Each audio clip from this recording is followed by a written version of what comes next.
duas atitudes diferentes. Alguém que era obediente e alguém que não era obediente. E dali nós vamos ver em seguida, quando Deus está falando que a raça humana estava atingindo um limite muito alto de desobediência, haviam praticamente dois grupos: os que eram chamados filhos de Deus e os que eram chamados filhos dos homens. Mas eu convido você a abrir a palavra de Deus no livro de Gênesis, no capítulo 12. E ali em Gênesis capítulo 12, nós vamos encontrar Deus escolhendo um personagem, escolhendo um daqueles que fazia parte dos filhos de Deus para dar a ele uma tarefa, dar a ele uma responsabilidade. Gênesis capítulo 12, vamos ler os versículos 1 até 3. Ora, disse o Senhor a Abraão: sai da tua terra, da tua parentela e da casa do teu pai, e vai para a terra que eu te mostrarei. De ti farei uma grande nação, e te abençoarei, e te engrandecerei o nome. Sê tu uma bênção. Abençoarei aqueles que te abençoarem, e amaldiçoarei aqueles que te amaldiçoarem. Em ti serão benditas todas as famílias da terra. O início do verso 2 diz: de ti farei uma grande nação. O que você acha que seja uma grande nação? Eu tive a curiosidade e a necessidade também de observar o que é uma grande nação. Que ideia vocês têm? Que lugar ocupa Israel em termos de geograficamente, sua capacidade geográfica diante das demais nações? São 234 nações consideradas em nosso mundo. Que lugar ocupa Israel em termos de limitação geográfica? Central. Mas quer dizer o número ou não? Não, eu não estou me referindo à localização. Eu estou dizendo em termos de expansão, o tamanho de Israel. É pequeno. São 234 nações. O menor país do mundo é o Vaticano, com apenas 44 hectares. Está dentro da cidade de Roma. Mas Israel ocupa apenas deixa eu falar certo, 153º lugar, o número 153. Existem 152 outros países maiores que Israel. Então, essa promessa de Deus aqui, de ti farei uma grande nação, seria o Israel que nós conhecemos hoje, lá na Palestina? No final nós vamos entender um pouquinho mais. Mas só para vocês terem uma ideia, os dois menores países, um deles é o Principado de Mônaco, tem apenas 2 quilômetros quadrados. E o menor, como eu já disse, é o Vaticano, com apenas 44 hectares. Mas vamos ver agora dois padrões distintos que são usados quando se considera um tema: o padrão divino e o padrão humano. O padrão divino é imutável, Deus não muda. O salmista diz: a lei do Senhor é perfeita e restaura a alma. O testemunho do Senhor é fiel e dá sabedoria aos simples. Enquanto isto, o padrão humano, destituído da orientação divina, é egoísta, irresponsável, impontual, desonesto, maldoso, mentiroso e outras características negativas mais do que estas.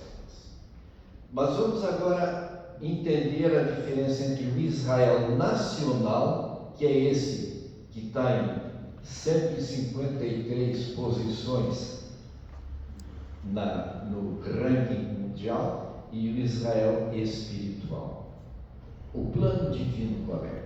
Se nós vemos vários textos do Antigo Testamento, e eu só vou me ater a um, vá procurando lá, Deuteronômio capítulo 26, mas eu vou citar outros sem que você abra a sua Bíblia.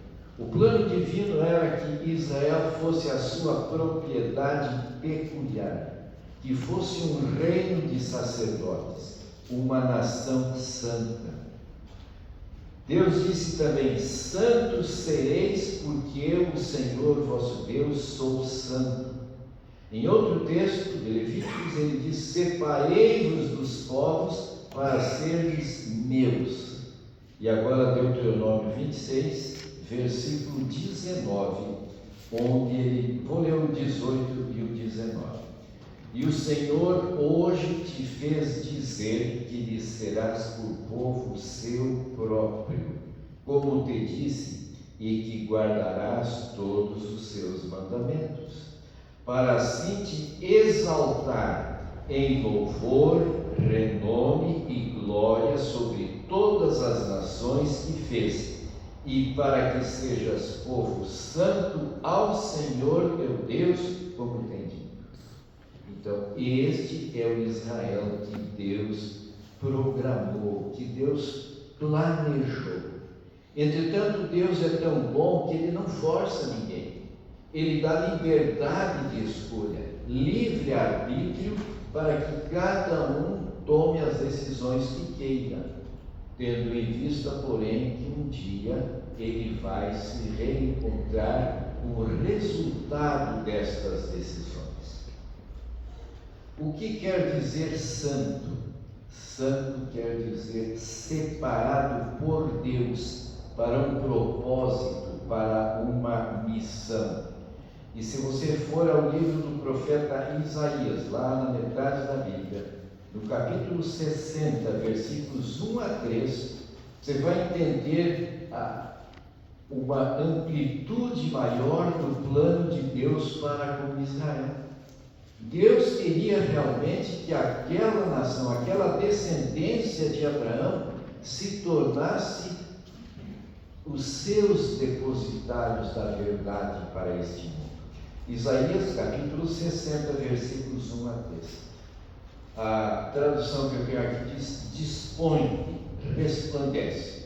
A antiga que eu usava dizia: levanta-te, resplandece, porque vem a tua luz e a glória do Senhor nasce sobre ti. Porque eis que as trevas cobrem a terra e a escuridão os povos, mas sobre ti aparece resplendente o Senhor, e a sua glória se vê sobre ti. As nações se encaminham para a tua luz e os reis para o resplendor que te nasceu.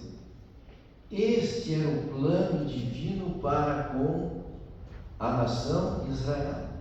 Esta era a vontade divina, que eles fossem seus representantes, para que as nações se encaminhassem para a sua luz. E vamos pensar em apenas 2 ou 3 aspectos práticos dessa realidade. O que Deus deu ao povo como orientação a respeito do uso dos seus bens? O que Deus disse? A 10ª parte de tudo que a terra produzir é minha. Dos animais que nascerem no teu rebanho, a 10ª parte me pertence. Então Deus estabeleceu um plano do dízimo. E através deste plano, Deus queria tirar o egoísmo do coração humano, fazendo reconhecer de que tudo quanto eles tinham provém de Deus. E o que acontecia, digamos, e que acontece até hoje, nós que assistimos aqui o Provar e Ver desta manhã, o que vimos acontecer? uma farmácia de alguém que se tornou adventista, já ou fora no passado, mas agora ele tomou a decisão de ser fiel a Deus na guarda do sábado. E o que aconteceu? Ao invés de caírem as vendas por fechar no sábado, aumentaram, manteve-se. Ele teve a sua rede crescente, foi aumentando. As pessoas, digamos, os vizinhos do povo de Israel, veriam essa prosperidade material. E ao ver a prosperidade material, eles seriam levados a perguntar o seguinte: mas Milton, por que é que na tua propriedade as frutas são mais bonitas, os pés carregam mais, tudo é melhor? O que o Milton diz? Obediência a Deus. Em outras palavras, eu tenho um sócio e o meu sócio é Deus, e esse sócio cuida destes detalhes, então eu não me preocupo. E as outras pessoas iam perguntar: mas vem cá, se eu também me associar com esse teu sócio, será que ele vai me abençoar também? Ou seja, seria a maneira de ele testemunhar que as bênçãos de Deus estão disponíveis para todos, para qualquer um. Outro detalhe, o plano de saúde. Lá no Novo Testamento nós vemos a confirmação disso, de que o nosso corpo é o templo, a habitação do Espírito Santo. E o que nos é dito? Que se nós formos fiéis, se nós cumprirmos a nossa parte, Deus vai nos abençoar. E nós sabemos de que existe uma promessa de longevidade maior para aqueles que são fiéis a Deus. Eu tenho um estudo a esse respeito, onde Deus está dizendo lá nas promessas do Antigo Testamento que Ele vai aumentar, vai dar longevidade. E sabe qual é a maneira que Deus escolheu para dar essa longevidade aos seus filhos fiéis? Cada sábado guardado em nossa vida, Deus acresce um dia a mais à nossa existência. Então, se nós, digamos, durante 50 anos, formos fiéis na guarda do sábado, Ele vai nos aumentar 50 vezes quanto? 52, porque são 52 semanas no ano, 52 sábados, multiplicados por 50, vai dar, o Enio está calculando ali, vai dar mais de 250 dias, que equivale a quantos anos? Não, tá. Não, então deixa eu ver. Vezes 50. Quanto deu? 2.600. Agora divide por 365 que vai dar em anos. Isso aí foram dias. 7 anos. Hein? 7,13. 7,13. Vamos arredondar, já está bom, é 7 anos. Então, uma pessoa que teria 70 anos de idade, ela vai ter a bênção de Deus de viver mais 7 anos. E assim sucessivamente. As outras pessoas veriam: mas por que vocês vivem tanto? É porque nós temos um regime alimentar que procuramos obedecer. Porque infelizmente, e eu me coloco junto com vocês, nós não obedecemos a todas as boas orientações que temos. É ou não é? Mas vamos seguir. Deus prometeu, Deus cumpre e Deus continuará abençoando. Inteligência. Se nós analisarmos a maioria dos prêmios Nobel que são distribuídos anualmente, um grande percentual desses cientistas que recebem o prêmio Nobel são de descendência judaica, são de descendência israelitas.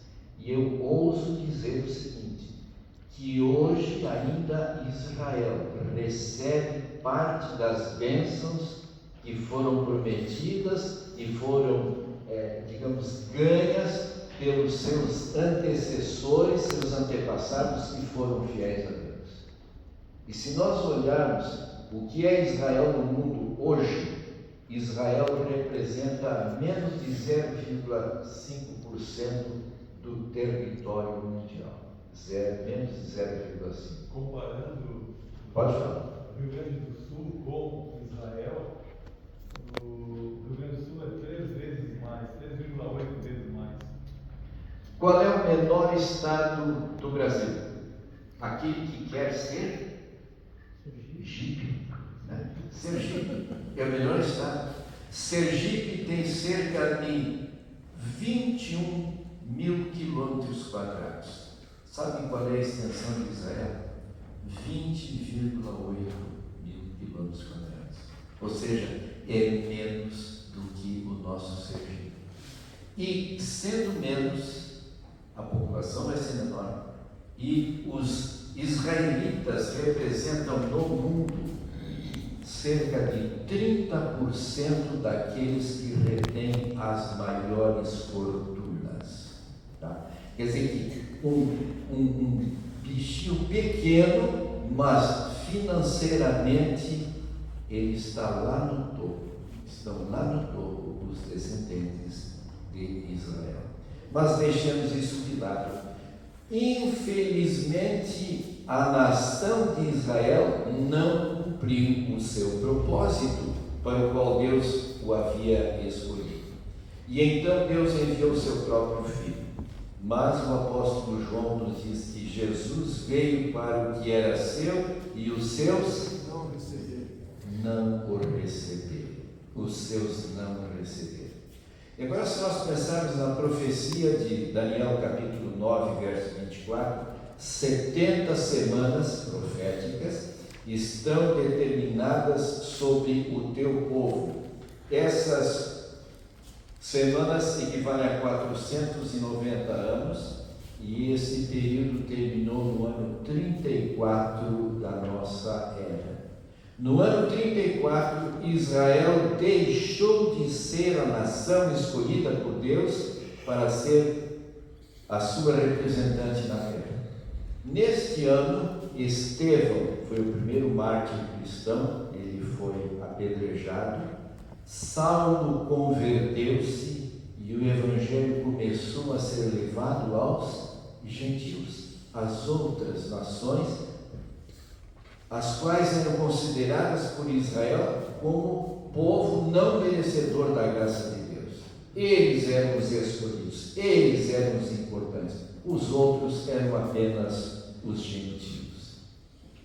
E então, meus irmãos, todas as promessas, bênçãos e privilégios que eram prometidos e concedidos por Deus ao Israel nacional foram transferidos ao Israel espiritual. E então nós temos um outro texto de Paulo que deixa bem clara essa situação. Gálatas capítulo 3, versículos 26 e 29. Ali o profeta diz claramente: pois todos vós, e ele está escrevendo a uma nação que não é judaica, aos Gálatas, lá na Galácia. Ora, todos vós sois filhos de Deus, mediante a fé em Cristo Jesus. Porque todos quantos fostes batizados em Cristo, de Cristo vos revestistes. Portanto, não pode haver judeu, nem grego, nem escravo, nem liberto, nem homem, nem mulher, porque todos vós sois um em Cristo Jesus. E se sois, aqui vem a conclusão, e se sois de Cristo, também sois descendentes de Abraão e herdeiros segundo a promessa. Então, meus amados irmãos, todas as promessas que foram dadas ao Israel nacional são transferidos ao Israel espiritual. E quem foi o Israel espiritual depois do ano 34? Nós vamos encontrar primeiramente a Igreja Apostólica. Depois nós vamos ver a igreja do deserto, a igreja perseguida. Depois a igreja reformada, os reformadores, Lutero, Wycliffe, Zwingli e outros mais. No ano de 1798, Berthier, um general de Napoleão, entrou em Roma e aprisionou o Papa Pio VI, levando-o para Avignon, uma cidade no sul da França, onde esse Papa morreu no ano seguinte, em 1799.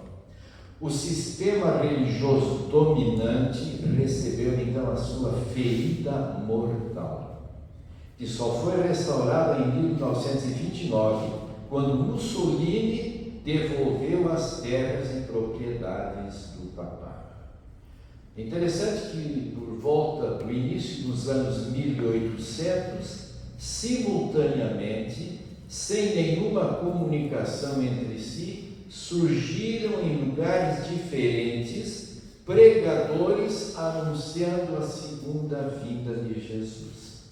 Na Europa, coube a um antecessor meu, que o sobrenome é o mesmo, José Wolff, um judeu, filho de um rabino, que se converteu ao cristianismo e passou a pregar a mensagem da segunda vinda de Jesus.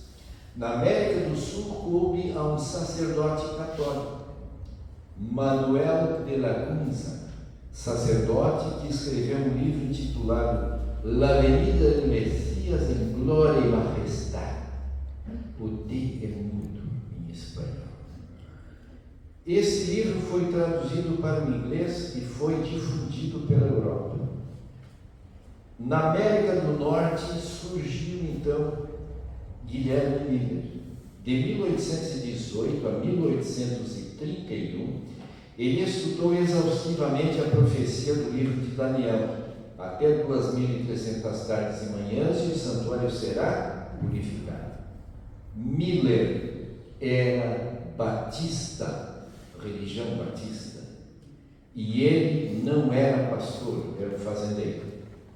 Posteriormente, ele recebeu licença da Igreja Batista como pregador.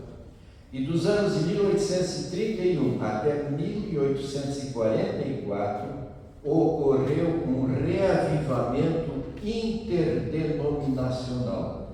Pastores de várias igrejas evangélicas se uniram a pregar aquela mensagem de Miller de que Jesus voltaria em 1844. Esse movimento foi abraçado por cerca de 2.000 pastores de diferentes denominações. E as pessoas que aceitavam essa mensagem millerita eram batizadas nas respectivas igrejas desses pastores. Não havia uma igreja adventista, era um movimento interdenominacional. Mas após a decepção de 22 de outubro, quando eles chegaram à conclusão de que o cálculo do tempo estava certo, mas a aplicação estava equivocada, após essa decepção, a grande maioria desanimou. E alguns grupos foram formados, sendo o mais significativo aquele que ficou conhecido como Adventistas do Primeiro Dia, porque eles continuaram com a maioria das igrejas evangélicas guardando o domingo. Um inexpressivo número continuou a clamar a Deus em busca de uma resposta para a sua decepção. Muito estudo, muita oração, e Deus honrou e abençoou este pequenino número de fiéis. Quase 2 anos depois, 1846, eles eram contados como menos de 50 pessoas. Agora, vamos pensar um pouquinho na nossa identidade, a identidade adventista. Nome: Igreja Adventista do Sétimo Dia. Adventista porque crê no advento, na volta de Jesus. Do sétimo dia porque mantém a imutabilidade da lei de Deus, guardando o sábado de pôr do sol a pôr do sol.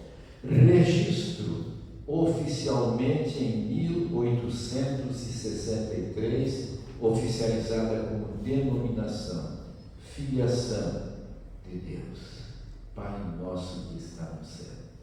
E como diz o apóstolo Paulo em Efésios, vá um pouquinho além do Gálatas, você vai encontrar o Efésios, capítulo 2 e versículo 19, que diz apenas o seguinte: assim já não sois estrangeiros e peregrinos, mas concidadãos dos santos e sois da família de Deus. Irmãos, nós somos concidadãos dos santos e pertencemos à família de Deus. Como diz Pedro, sois raça eleita, eleita por Deus. Não há judeu nem grego, Deus escolheu. Sacerdócio real, não é de qualquer fonte, mas do Rei do Universo. Propriedade exclusiva de Deus.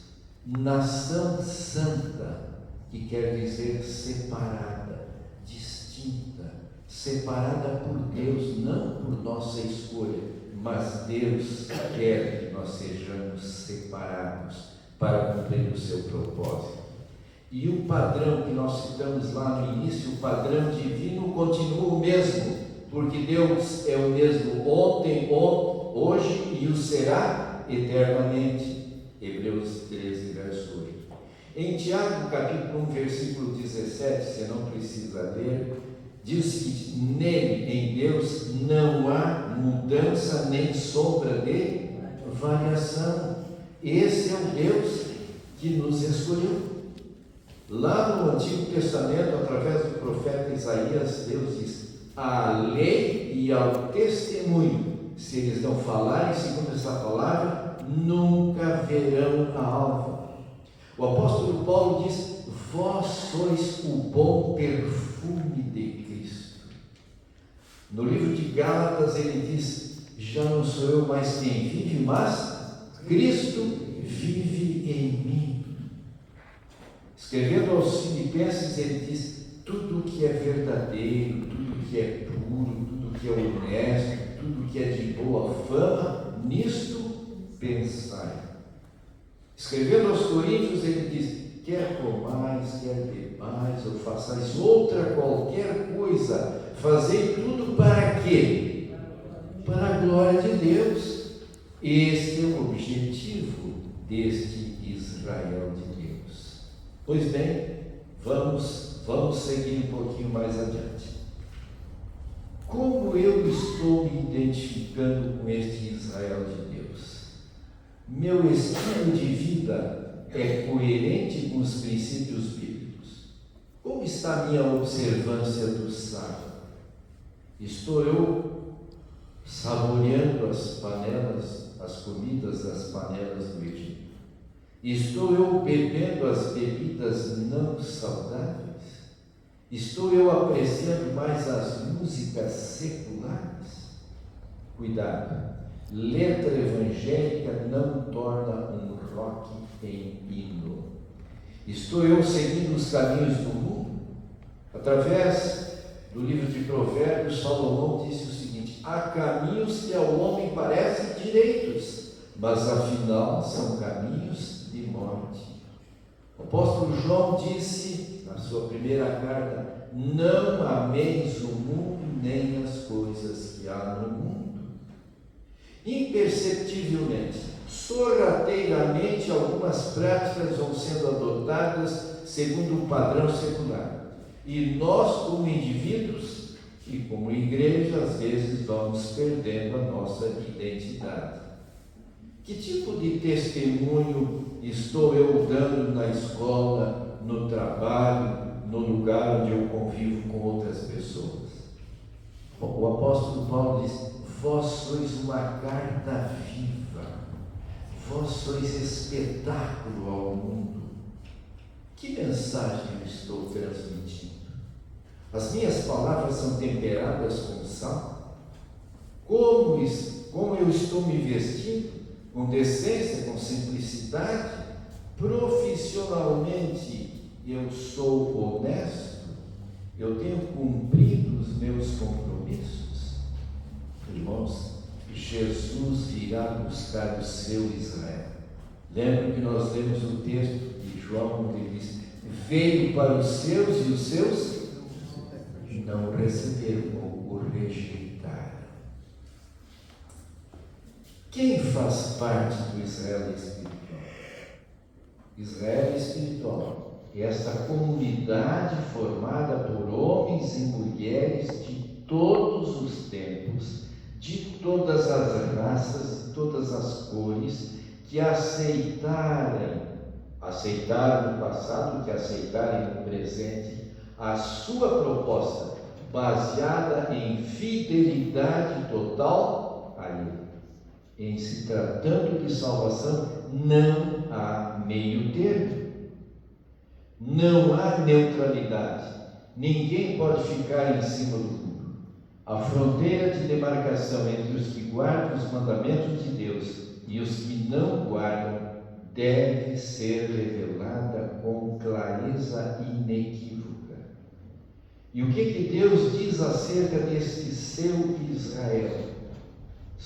Já lemos o texto de Isaías 60. Sobre ti aparece resplandente o Senhor, e a sua glória se vê sobre ti.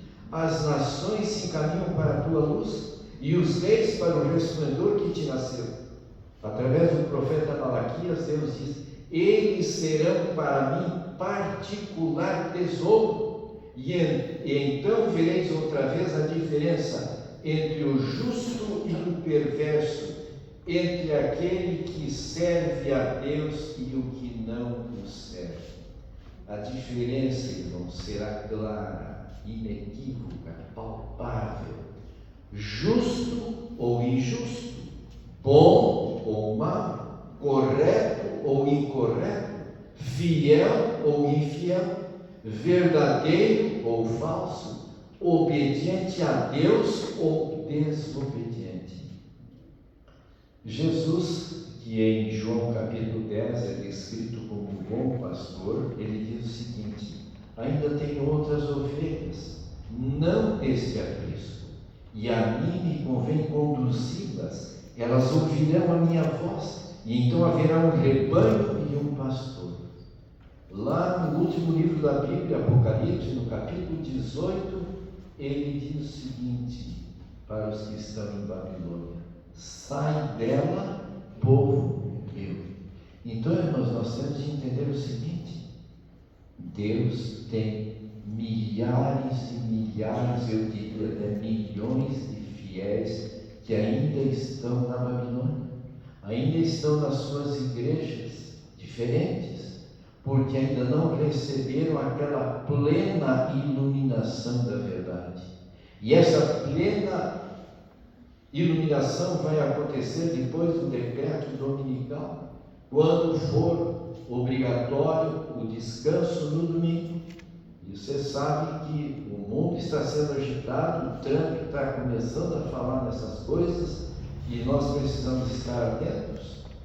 O decreto dominical profeticamente previsto e a largos passos se aproximando da sua promulgação, levará o povo a discutir o assunto: é sábado ou é domingo, e a tomar a sua posição conscientemente. Ao falar sobre o grande julgamento, Jesus usou as seguintes expressões: separará uns dos outros. E então dirá o rei aos que estiverem à sua direita: vinde benditos de meu Pai, entrai na posse do reino que você está preparado desde a fundação do mundo. E então ele dirá também aos que estiverem à esquerda: apartai-vos de mim, malditos. Para onde?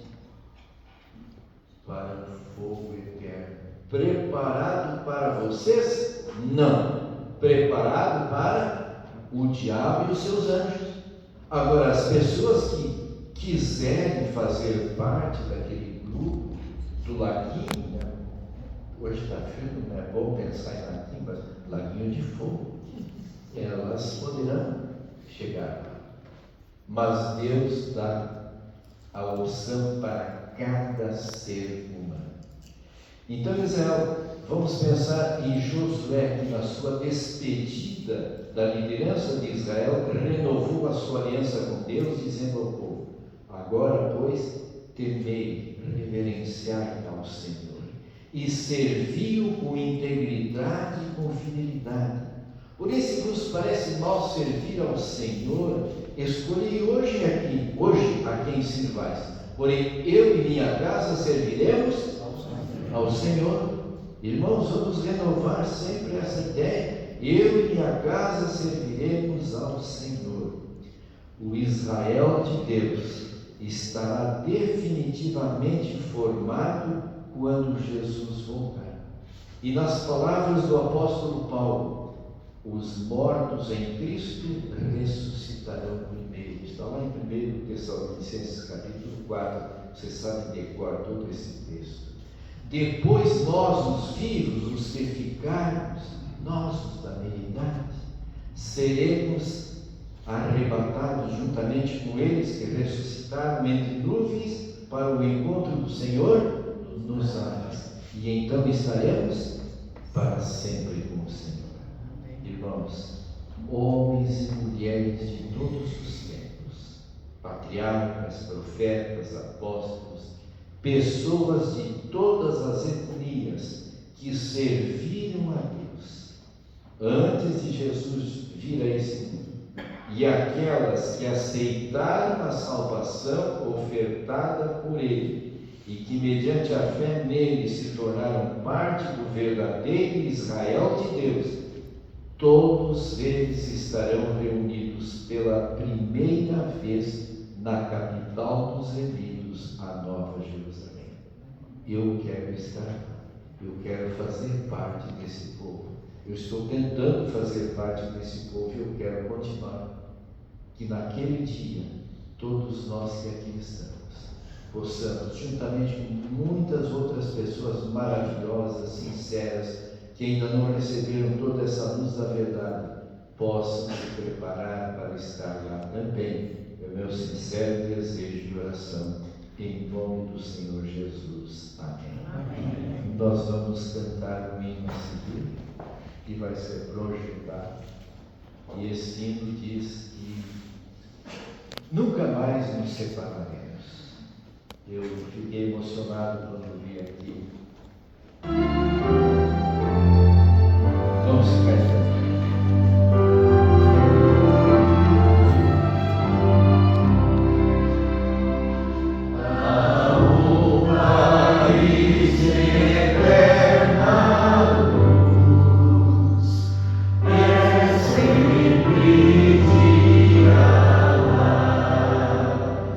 E nessa pátria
teu plano, ainda que tardiamente, se cumprirá.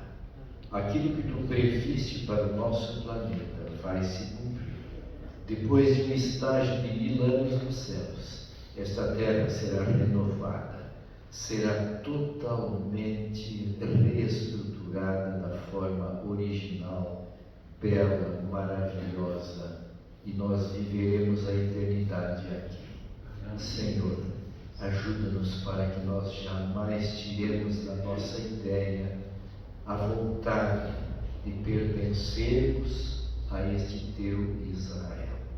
Que nunca venhamos a te decepcionar, que nunca venhamos a cair e não termos mais vontade de levantar, mas que diariamente busquemos a presença de Jesus, apegando-nos à sua mão forte e poderosa, para que Ele nos conduza vitoriosamente até a Canaã celestial. Leva-nos em paz e segurança aos nossos lares, aumenta a nossa fé. Nós pedimos também que tu te lembres dos enfermos, daquela nossa amiga que está lá em Caxias, numa situação muito debilitada, de tantos outros sofredores.